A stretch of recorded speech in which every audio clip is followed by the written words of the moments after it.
Sebuah pabrik pembuatan bahan kimia ludes terbakar di kawasan pergudangan Indoraya, Karawaci, Kota Tangerang, Banten.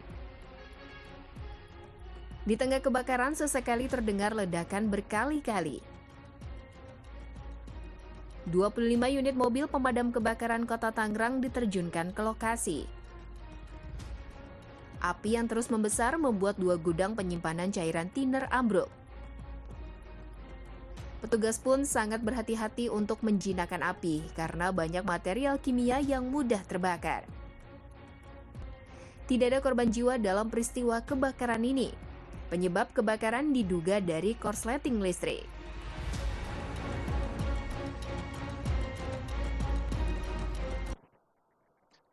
Assalamualaikum pemirsa, bagaimana kabar Anda pagi ini? Semoga sehat dan tetap semangat. Seperti biasa, sebelum beraktivitas, kita update dulu yuk seputar informasi menarik agar pagi Anda lebih berisi. Bersama saya, Erlang Purbaya, inilah Cakrawala selengkapnya.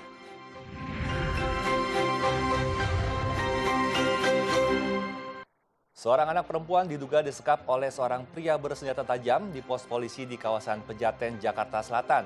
Polisi telah menangkap pelaku penyanderaan. Sementara korban berhasil diselamatkan dan dibawa ke rumah sakit. Diduga pelaku merupakan rekan bisnis orang tua korban.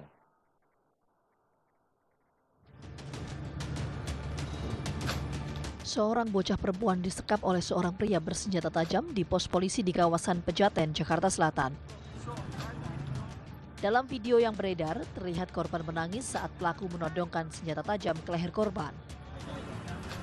Seorang saksi mata bernama Mulyadi mengatakan bahwa pelaku menarik korban turun dari mobil hingga membawa korban ke dalam pos polisi.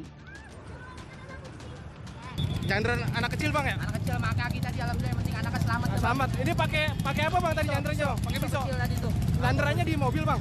Udah kurang tahu, pokoknya diseret dari arah mall, Dari diseret. mall diseret. Turun dari taksi bang. Turun dari taksi diseret, dibawa ke sini langsung.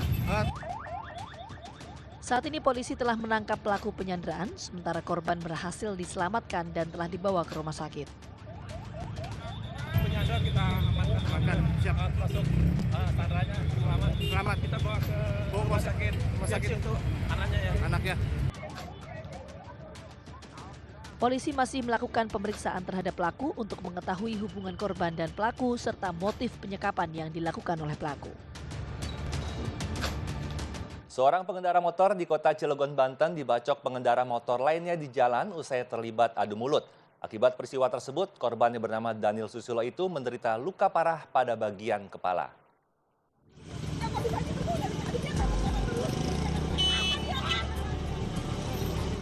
Peristiwa ini terjadi di pintu masuk komplek perumahan Metro Kota Cilegon, Banten. Dengan membabi buta, pelaku mengayunkan golok ke arah korban berulang kali. Aksi tersebut sempat dilerai oleh seorang lansia hingga membuatnya jatuh tersungkur. Sementara warga lainnya tak berani melerai karena pelaku membawa senjata tajam. Peristiwa terjadi lantaran pelaku kesal korban menyerempet pelaku yang sedang membonceng ibunya di jalanan sempit. Namun korban tidak mengaku hingga dicegat dan dibacok berulang kali. Hanya sih nyerempet, cuman dari pihak korban nggak ngaku bahwa nyerempet. Nah nggak terimalah. Nah dengan tiba-tiba langsung aja itu ngeluarin golok dan ngebacok itu. Kalau korban menderita luka bacok berapa Luka di bagian? kepala sama di dagu. Tadi informasi terakhir laporan ke Polres. Udah lagi ditanganin tuh teh. Akibat peristiwa tersebut, korban yang bernama Daniel Susilo itu menderita luka parah pada bagian kepala, dagu, dan lengan kanan karena sabetan benda tajam. Presiden Prabowo Subianto akan rutin melakukan evaluasi terhadap kinerja Kabinet Merah Putih. Menurut pihak istana, evaluasi terhadap menteri akan dilakukan setiap saat.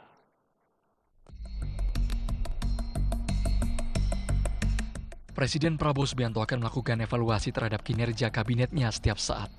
Hal ini diungkapkan Mensesnek Prasetyo Hadi usai pembekalan Menteri di Akademi Militer Magelang.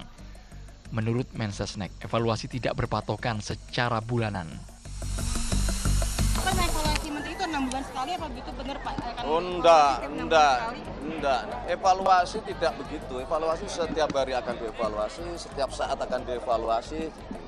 Jadi nggak ada patokan sekian bulan. Tapi dalam fakta integritas itu ada nggak Pak disebutkan kalau tidak perform dalam 6 bulan itu akan di reshuffle seperti itu gimana nggak Pak? Sesuai kebutuhan aja Mas. Kita yakin para menteri, para wakil menteri yang dipilih oleh beliau adalah orang-orang yang betul-betul terbaik dan ingin mengabdi. Beri kesempatan untuk bekerja keras, ya, membuktikan bahwa beliau-beliau adalah benar-benar ingin berjuang untuk bangsa dan negara, ingin berjuang untuk masyarakat. Sebelumnya pada 23 Oktober lalu, Wakil Ketua Dewan Pembina Partai Gerindra, Hasyim Joyo Hadikusumo mengungkapkan Presiden Prabowo akan mengevaluasi kabinetnya setelah 6 bulan. Dan saya sudah dengar bahwa setelah 6 bulan, bulan Maret tahun depan, April tahun depan, setiap menteri dan wakil menteri akan dievaluasi. Ya, so ini kalau dalam 6 bulan pertama, ya maaf, yang kurang efisien, korup, atau kurang berdaya, atau mungkin lelah, atau kurang tenaga, ya bisa ngerti kan? Akan dievaluasi dan dia orangnya tegas. Saya kira banyak yang sudah tahu. Perdebatan seru terjadi dalam sesi debat kedua Cagup-Cawagup Jakarta yang digelar kemarin. Dharma Pongrekun mempersoalkan penanganan kasus COVID-19. Sementara Pramono Anung mempertanyakan gagasan Ridwan Kamil soal pembangunan Disneyland. Dan berikut cuplikannya. Seandainya saya menjadi seorang gubernur, jijik saya kalau saya bodoh. Jijik saya kalau saya pengecut. Jijik saya kalau saya pengkhianat. Maksudnya apa? Kalau ada sesuatu peristiwa yang demikian, alangkah baiknya kalau kita mengajak tim independen untuk meneliti data yang ada. Apakah betul-betul ini isu kesehatan atau agenda politik global? Bayangkan, baru ditemukan virusnya bulan Desember, 12 hari kemudian sudah ditentukan. Lalu tidak melakukan prosedur golden postulat Koch yang seharusnya dilakukan. Lalu alat diagnosanya sangat sumir dan tidak diperuntukkan untuk itu. Itu adalah ciptaan Dr. Carey Mullis yang mendapatkan Piala Nobel tahun 1984. Jadi seharusnya sebagai pemimpin harusnya jangan kita berkhianat kepada rakyat. Bayangkan ya, kita lagi bekerja, ada sebuah peristiwa besar yang ilmunya kita tidak tahu. Sebagai seorang pemimpin, jika kita tidak tahu, kita ini bertanya. Maka waktu COVID di Jawa Barat, saya ada tim ahli Pak, tim ahli kesehatan masyarakat dari Universitas Indonesia, dari Universitas Pajajaran. Kami 7 kali Zoom meeting dengan seorang dokter Indonesia yang kerjanya di WHO untuk menyinkronkan apa yang menjadi data-data dan apa yang kami alami. Yang kedua, sebagai gubernur, kami harus taat kepada yang namanya pemerintah pusat. Dalam hal ini tentu sekarang kalau gubernur, kita akan hormat taat kepada Bapak Prabowo Subianto. Nah, karena provinsi itu adalah bagian delegasi, salah satu tugasnya dari pemerintah pusat untuk apapun termasuk krisis-krisis di Indonesia. Terima kasih. Pertanyaan kami singkat dan sederhana. Dulu pada tahun 2018, Kang Emil pernah menyampaikan akan membangun Disneyland di Cikarang. Sekarang Kang Emil ketika menjadi calon gubernur di Jakarta menyampaikan akan membangun Disneyland di Pulau Seribu. Sebetulnya akan dibangun di Cikarang atau di Pulau Seribu. Terima kasih. Bung Karno melahirkan Indonesia oleh daya imajinasi. Indonesia disebut Imagine Community. Semua berimajinasi. Kalau urusan Disneyland itu kadang-kadang iya dalam political will-nya, tapi bisnis deal-nya mungkin tidak masuk dan lain sebagainya. Tapi yang penting itu berusaha. Karena seburuk-buruknya pemimpin adalah yang tidak mau berimajinasi, tidak mau berusaha, setelah terpilih hanya duduk diam untuk aman cari pemilihan di 5 tahun sebelumnya, selanjutnya. Jakarta ini sangat konkret karena kunjungan wisata di Kepulauan Seribu sangat sedikit. Kami mengusulkan ada kawasan Special Economic Zone Saya sudah bertemu dengan beberapa pihaknya yang menyatakan sangat visible. Terpidana kasus pembunuhan Dini Sera Varianti, Gregorius Ronald Tanur, akhirnya resmi mendekam di penjara. Ronald Tanur digelandang ke rutan kelas 1 Surabaya. Karena telah sempat bebas, Ronald Tanur kembali menjalani masa pengenalan lingkungan di rutan kelas 1 kota Surabaya. Gregorius Ronald Tanur, terpidana kasus pembunuhan Dini Sera Afrianti, ditangkap tim tangkap Buron Jampitsus Kejati, Jawa Timur di rumahnya di Pakuwon City, Virginia Regency E3, Surabaya, Jawa Timur pada Minggu malam. Ia ditangkap tanpa perlawanan. Vonis bebas Ronald Tanur yang diputus Hakim Pengadilan Negeri Surabaya pada 24 Juni 2024 dianulir oleh Mahkamah Agung. Pada 22 Oktober 2024, Mahkamah Agung memvonis hukuman 5 tahun penjara. Putusan Mahkamah Agung pun menganulir putusan Pengadilan Negeri Surabaya. Ronald Tanur resmi menyandang status terpidana kembali. Sejak Minggu malam, Ronald Tanur telah menghuni rutan kelas 1 kota Surabaya. Kepala Rutan kelas 1 Surabaya Tommy Elius mengatakan karena telah sempat bebas, Ronald pun kembali menjalani masa pengenalan lingkungan. Berdasarkan putusan Mahkamah Agung yang menganulir putusan MA nomor 1446 tanggal 22 Oktober 2024 pada hari Minggu jam 19 dalam kondisi sehat, aman, Ronald Tanur dieksekusi sementara ditempatkan di rutan kelas 1 Surabaya. Baik, terkait prosesnya ini langsung ditempatkan atau seperti apa Pak Tommy? Iya, sama. Kita perlakukan sama layaknya tahanan dan narapidana. Memang si Ronald Tanur ini jatuh-jatuhnya berarti sebagai narapidana sekarang. Kita perlakukan sama, namun karena dia sempat bebas demi hukum dan kembali lagi, maka kita ulang lagi masa pengenalan lingkungannya. Kita tempatkan dia di blok Mapenaling namanya, pengenalan lingkungan untuk melakukan pembinaan dasar lagi, kembali lagi ke awal. Untuk sementara, Ronald Tanur belum dikirim ke Lapas Surabaya mengingat dari pengembangan kasus pembunuhan Dini Sera Afrianti terdapat kasus tambahan yang menjerat 5 tersangka terkait suap dan atau gratifikasi vonis bebas Ronald Tanur. Dan nanti kita ini kan mengungkap suatu tindak pidana. Jadi bagaimana keterangan-keterangan yang akan muncul dalam pemeriksaan baik terhadap saksi misalnya, karena kemarin langsung didalami pemeriksaan saksi terhadap LR, ya kan, pengacara itu. Nah, termasuk kepada ZR. Nah, ini seperti apa nanti posisi 920 miliar dan 51 ini? Apakah ini merupakan ada keterkaitan dengan peristiwa pidana yang merupakan suap dan gratifikasi yang melibatkan Ronald Tanur? Nah, ini juga akan terus dilakukan. Sebelum Ronald Tanur ditangkap, sebelumnya pada 23 Oktober 2024, Kejagung menangkap 3 hakim PN Surabaya dan seorang pengacara terkait dugaan suap vonis bebas Ronald Tanur. Dan terakhir pada 25 Oktober 2024, Kejagung pun menangkap mantan pejabat Mahkamah Agung yang diduga terlibat dalam dugaan suap hakim yang memvonis bebas Ronald Tanur.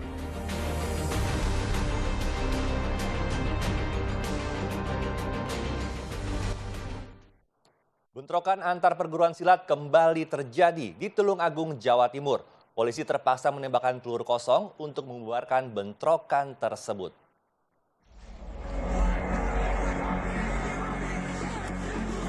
Inilah video bentrokan antara perguruan silat di Tulung Agung, Jawa Timur yang viral di media sosial. Polisi tampak berusaha membubarkan bentrokan dengan menembakkan peluru kosong ke udara. Akibat bentrokan ini, 2 orang terpaksa dilarikan ke rumah sakit. Kejadian ini terjadi usai salah satu perguruan silat selesai mengadakan kegiatan santunan yatim di Gor Rejo Agung. Hingga saat ini, polisi masih melakukan penyelidikan terkait kasus ini untuk mencari tahu penyebab pasti bentrokan.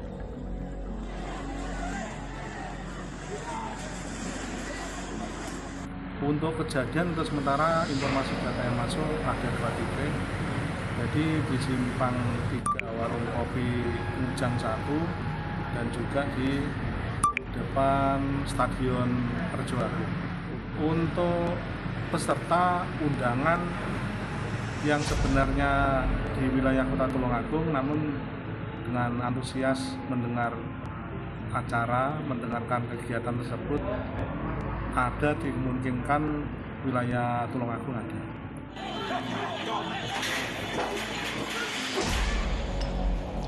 Ironisnya, peristiwa bentrokan antara perguruan silat di Kabupaten Tulung Agung ini bukan pertama kali terjadi.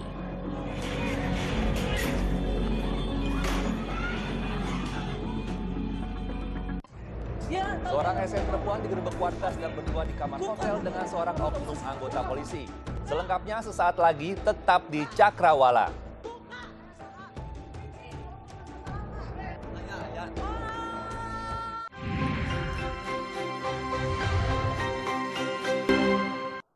Terima kasih Anda masih setia menyaksikan Cakrawala bersama saya Erlang Purbaya. Pemirsa, pengacara kondang Hotman Paris menerima pengaduan dari 2 anak yang jadi korban perkosaan massal di Purworejo, Jawa Tengah. Kedua korban yang masih di bawah umur merupakan saudara kandung yang mengaku beberapa kali diperkosa oleh 13 orang di kampung mereka. Sudah benar-benar sudah skandal nasional. Mohon segera Bapak Kapolri, Kapolda Jateng dan kami Propam segera memanggil Kapolres Purworejo. Ada apa ini? Ini laporan polisinya dari mulai Juni 2024. Iya, kisah 2 korban pemerkosaan di bawah umur telah membuat Hotman Paris geram.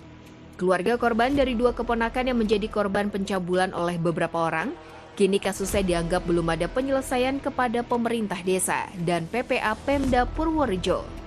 Kini korban beserta keluarga memenuhi panggilan pihak Polres Purworejo untuk dilakukan pemeriksaan tambahan dan menaikkan proses dari pengaduan menjadi pelaporan kasus yang menimpa korban. Dengan pengakuan korban, kita temukan adanya pemaksaan. Kita hanya ingin melanjutkan proses perkara untuk nanti masuk ke pemerkosaan ataupun persetubuhan ataupun pencabulan. Biar nanti kepolisian yang menentukan apakah itu masuk ke termasuk dugaan trafficking juga. Pemanggilan pihak korban ke Polres Purworejo saat ini menyampaikan terkait dengan proses penanganan dugaan tindak pidana yang menimpa korban kakak beradik yang diadukan ke Polres Purworejo. Inilah 2 korban pemerkosaan yang diperkosa selama setahun oleh puluhan orang. Diperkosa oleh pelaku oleh puluhan orang, bahkan ada 1 pelaku yang memerkosa 2 orang ini dalam hari yang sama, dikasih alkohol, diseret dan sebagainya. Sudah pernah membuat LP di mana ini? Mana LP-nya? Tahun berapa ini? LP 12 Juni 2024. Sudah pernah membuat laporan polisi 2024, tapi belum ada kemajuan. Sekarang datang ke Jakarta, ke Hotman 911 diantar oleh keluarganya dan seluruh penduduk desa. Mohon agar kasus ini dibuka kembali. 2 laporan atau aduan tersebut ditemukan unsur pidana berdasarkan permulaan yang cukup. Dan kemudian rekomendasinya untuk proses penanganannya ditingkatkan dari penyelidikan ke penyidikan. Kini kepolisian telah melakukan gelar perkara dan hasilnya ada 2 aduan ditemukan unsur pidana berdasarkan bukti permulaan yang cukup.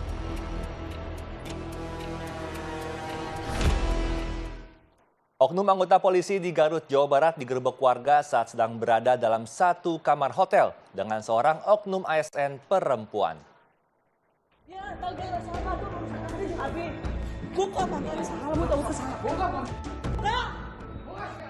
Oknum anggota polisi di Garut digerebek warga saat sedang berada dalam 1 kamar tempat penginapan dengan seorang oknum ASN.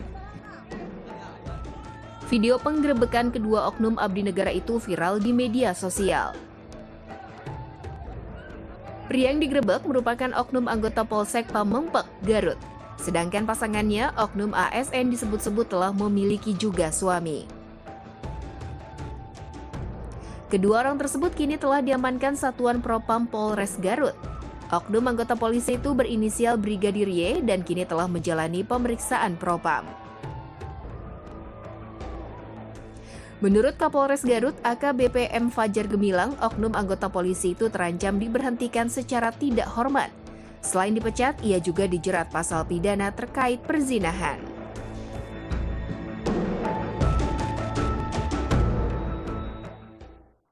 Selebritis Baim Wong menggugat cerai istrinya Paula Verhoeven lantaran dugaan perselingkuhan dalam rumah tangga pasangan yang telah menikah selama 6 tahun tersebut. Sementara itu, Paula membantah tuduhan tersebut dengan membuat video klarifikasi.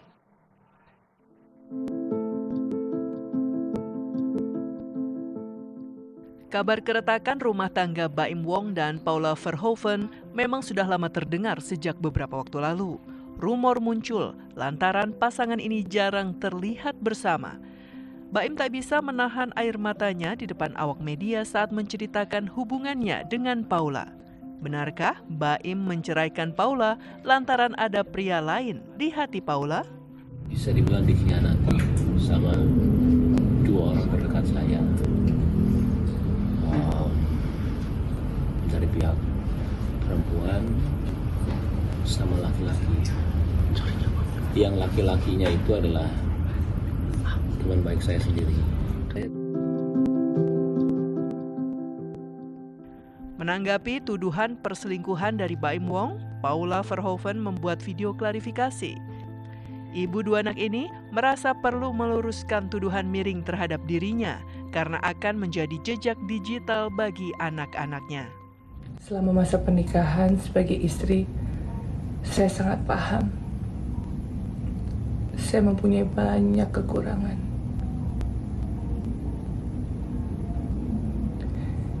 Namun dalam kesempatan ini, saya ingin meluruskan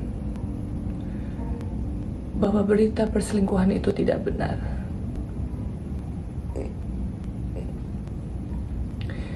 Saya percaya Allah Maha mengetahui apa yang saya lakukan dan yang tidak saya lakukan. Karena semua perbuatan saya di dunia ini harus dipertanggungjawabkan di akhirat kelak. Dengan menahan air matanya, Paula berpesan pada kedua buah hatinya untuk tegar menghadapi ujian ini.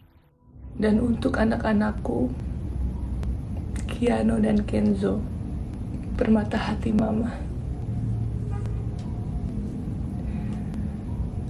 Maafkan Mama dan Papa ya, Nak. Bismillah. Semoga Allah memberikan kemudahan dan menjaga kita semua. Sidang perceraian Baim Wong dan Paula Verhoeven digelar 23 Oktober 2024. Keduanya hadir dalam sidang perdana tersebut. Majelis Hakim Pengadilan Agama Jakarta Selatan memberi waktu bagi kedua belah pihak untuk melakukan mediasi.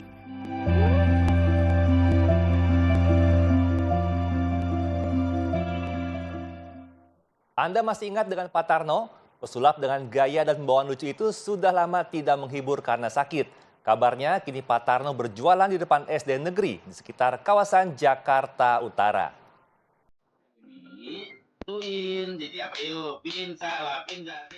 Pesulap Pak Tarno yang terkenal dengan mantra "Tolong dibantu ya, bim salabim jadi apa prok prok prok aam sudah lama tidak terlihat di layar kaca. Terakhir, melalui unggahan di media sosial Selamat Tato, Pak Tarno terlihat berjualan di depan SD Negeri Semper Barat 01 Cilincing, Jakarta Utara bersama istrinya Dewi. Wajahnya terlihat layu, tidak terpancar senyum tawa menghibur yang biasanya ditebar di panggung hiburan. Pak Tarno yang terkenal lewat ajang pencarian bakat pesulap tahun 2009 mempunyai bakat kelucuan yang tidak biasa. Sebelum berjaya di panggung sulap, Pak Tarno bekerja sebagai penjual martabak keliling dan pesulap keliling. Kini, sakit serangan stroke sebanyak 4 kali yang dialami Pak Tarno membuatnya harus duduk di kursi roda. Momen tersebut terlihat saat Pak Tarno mengisi acara di panggung. Dengan kalimat yang tidak jelas saat membawa mantra andalannya prok prok prok, Pak Tarno masih antusias menghibur.